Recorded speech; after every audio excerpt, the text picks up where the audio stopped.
ನಮಸ್ತೆ ಫ್ರೆಂಡ್ಸ್, ಸವಿಪಾಕ ಶಾಲೆ ಚಾನೆಲ್ಗೆ ತಮಗೆಲ್ಲರಿಗೂ ಸ್ವಾಗತ. ನಾನಿವತ್ತು ಅವರೆಕಾಳು ಪಲಾವ್ ರೆಸಿಪಿನ ಮಾಡಿ ತೋರಿಸ್ತಾ ಇದ್ದೀನಿ. ಅವರೆಕಾಳು ಪಲಾವ್ನ ಯಾವ ರೀತಿ ಮಾಡೋದಂತ ನೋಡ್ಕೊಂಬರೋಣ ಬನ್ನಿ.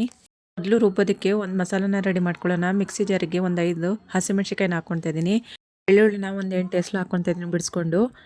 ಶುಂಠಿ ಅರ್ಧ ಇಂಚು ಕಟ್ ಮಾಡ್ಕೊಂಡು ಹಾಕ್ಕೊತಾ ಇದ್ದೀನಿ. 1 ಚಕ್ಕೆ, 4 ಲವಂಗ, 1 ಏಲಕ್ಕಿ ಹಾಕ್ಕೊತಾ ಇದ್ದೀನಿ. ಕಾಯಿ ತುರಿನ ಹಾಕ್ಕೊತಾ ಇದ್ದೀನಿ ಒಂದು ಸ್ವಲ್ಪ.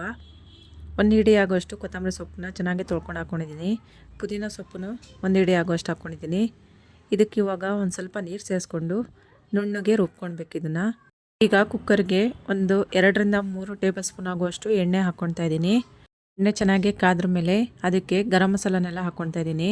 ಪಲಾವ್ ಎಲೆ, ಚಕ್ಕೆ, ಲವಂಗ, ಏಲಕ್ಕಿ, ಸ್ಟಾರ್ ಹೂ, ಜಾಪತ್ರೆ, ಸೋಂಪು ಇದಿಷ್ಟನ್ನು ಹಾಕಿ ಚೆನ್ನಾಗಿ ಹುರ್ಕೊಳ್ಬೇಕು. ನಂತರ ಇದಕ್ಕೆ 2 ಈರುಳ್ಳಿನ ಸ್ಲೈಸ್ ಹಾಕಿ ಉದ್ದಕ್ಕೆ ಕಟ್ ಮಾಡ್ಕೊಂಡಿದ್ದೀನಿ. ಅದನ್ನು ಹಾಕ್ಕೊಂಡು ಕೆಂಪುಗಾಗೋ ತನಕ ಚೆನ್ನಾಗಿ ಇದನ್ನು ಹುರ್ಕೊಳ್ಬೇಕು. ಈ ಅವರೆಕಾಳು ಪಲಾವ್ಗೆ ಬೇಕಿದ್ದರೆ ತರಕಾರಿನೂ ಹಾಕ್ಕೊಂಡು ಮಾಡ್ಕೊಬೋದು. ಬೀನ್ಸು, ಕ್ಯಾರೆಟ್ ಅವನ್ನೆಲ್ಲ ಹಾಕ್ಕೊಂಡು. ನಾನು ಬೀನ್ಸ್, ಕ್ಯಾರೆಟ್ ಎಲ್ಲ ಏನು ಹಾಕ್ಕೊಳ್ತಾ ಇಲ್ಲ, ಬರೀ ಅವರೆಕಾಳು ಮತ್ತು 1 ಆಲೂಗಡ್ಡೆನ ಹಾಕ್ಕೊಂಡು ಮಾಡ್ಕೊತಾ ಇದ್ದೀನಿ. ಅವರೆಕಾಳು ಒಂದೇ ಹಾಕಿ ಮಾಡೋದ್ರಿಂದ ತುಂಬಾ ರುಚಿಯಾಗಿ ಟೇಸ್ಟಿಯಾಗಿರುತ್ತೆ. ಈಗ ಈರುಳ್ಳಿ ಒಂದು ಸ್ವಲ್ಪ ಚೆನ್ನಾಗಿ ಬಾಡ್ಕೊಂಡಿದ್ದೆ. ಇವಾಗ ಇದಕ್ಕೆ ಅವರೆಕಾಳನ್ನ 1 ಕಪ್ ಆಗೋಷ್ಟು ಬಿಡಿಸಿಟ್ಟಿದ್ದೆ. ಆ ಅವರೆಕಾಳನ್ನ ಹಾಕ್ಕೊತಾ ಇದ್ದೀನಿ. ಹಾಕಿ ಅವರೆಕಾಳನ್ನ ಚೆನ್ನಾಗಿ ಇದನ್ನು ಹಸಿ ಸ್ಮೆಲ್ ಹೋಗೋ ತನಕ ಹುರ್ಕೊಳ್ಬೇಕು. ಅವರೆಕಾಳೆಲ್ಲ ಚೆನ್ನಾಗಿ ಹುರ್ಕೊಂಡು ಹಸಿ ಸ್ಮೆಲ್ಲ ಹೋಗಿದೆ. ಇವಾಗ ಇದಕ್ಕೆ 1 ದೊಡ್ಡ ಆಲೂಗೆಡ್ಡೆನ ತೊಳೆದು ಚೆನ್ನಾಗಿ ಕಟ್ ಮಾಡಿ ಇಟ್ಕೊಂಡಿದ್ದೀನಿ. ಅದನ್ನು ಹಾಕ್ಕೊಂಡಿದ್ದೀನಿ. 1 ಟೊಮೆಟೊನ ಕಟ್ ಮಾಡ್ಕೊಂಡು ಹಾಕ್ಕೊತಾ ಇದ್ದೀನಿ.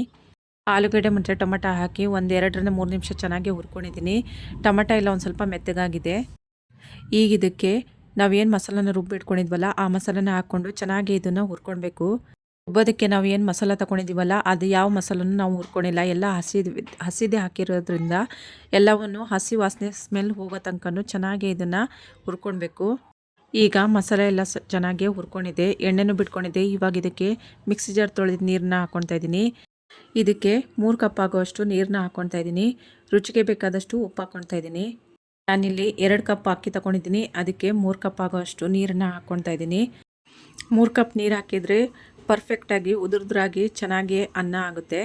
ನಾವೇನಾದರೂ ಅಕ್ಕಿ ಹಾಕಿದಷ್ಟೇ ಡಬಲ್ಲು ನೀರು ಹಾಕೋಕೆ ಹೋದರೆ 4 ಕಪ್ ನೀರು ಹಾಕಿದರೆ ಅನ್ನ ಮುದ್ದೆ ಆಗಿಬಿಡುತ್ತೆ, ಚೆನ್ನಾಗಾಗೋದಿಲ್ಲ. ಈಗ ನೀರು ಚೆನ್ನಾಗಿ ಕುದೀತಾ ಇದೆ. ಇವಾಗ ಇದಕ್ಕೆ ನಾವು ಮೊದಲೇ ಅಕ್ಕಿನ ತೊಳೆದು 10 ನಿಮಿಷದ ಮುಂಚೆನೇ ನೆನೆಸಿಟ್ಟಿದ್ದೆ. ಆ ನೀರನ್ನ ತೆಗೆದುಬಿಟ್ಟು ಇವಾಗ ಅಕ್ಕಿನ ಹಾಕ್ಕೊತಾ ಇದ್ದೀನಿ. ಅಕ್ಕಿ ಹಾಕ್ಕೊಂಡು ಒಂದು ಸತಿ ಚೆನ್ನಾಗಿ ಇದನ್ನು ಕಲಿಸ್ಕೊಂಡು ಮಿಕ್ಸ್ ಮಾಡ್ಕೊಳ್ಬೇಕು. ಈ ಟೈಮ್ನಲ್ಲಿ ಉಪ್ಪೇನಾದರೂ ಕಡಿಮೆ ಇದ್ದರೆ ಉಪ್ಪು ನೋಡಿಕೊಂಡು ಹಾಕ್ಕೊಳ್ಬೋದು. ಕಲಿಸ್ಕೊಂಡಿದ್ದೆಲ್ಲ ಆಗಿದೆ. ಇದನ್ನು ಇವಾಗ ಒಂದು ಸ್ವಲ್ಪ ಹೊತ್ತು ಕುದಿಯೋಕ್ಕೆ ಬಿಟ್ಬಿಡೋಣ. ನೋಡಿ ಚೆನ್ನಾಗಿ ಕುದಿ ಬರ್ತಾ ಇದೆ. ಇವಾಗ ಇದನ್ನು ಒಂದು ಸತಿ ಚೆನ್ನಾಗಿ ಕಲಸಿ ಮಿಕ್ಸ್ ಮಾಡ್ಕೊತಾ ಇದ್ದೀನಿ. ಈ ರೀತಿಯಾಗಿ ಚೆನ್ನಾಗಿ ಕುದಿ ಬಂದ್ರ ಮೇಲೆ 1/4% ಬೆಂದ್ರ ಮೇಲೆ ನಾವು ಕುಕ್ಕರ್ ಮುಚ್ಚಳನ ಮುಚ್ಚಿ 1 ವಿಷಲ್ ಕೂಗಿಸಿದ್ರೆ ಸಾಕಾಗುತ್ತೆ. ಪಲಾವು ಒಂದೇ ವಿಷಲಿಗೆ ಚೆನ್ನಾಗಿ ಉದುರುದ್ರಾಗಿ ಪಲಾವ್ ರೆಡಿಯಾಗುತ್ತೆ.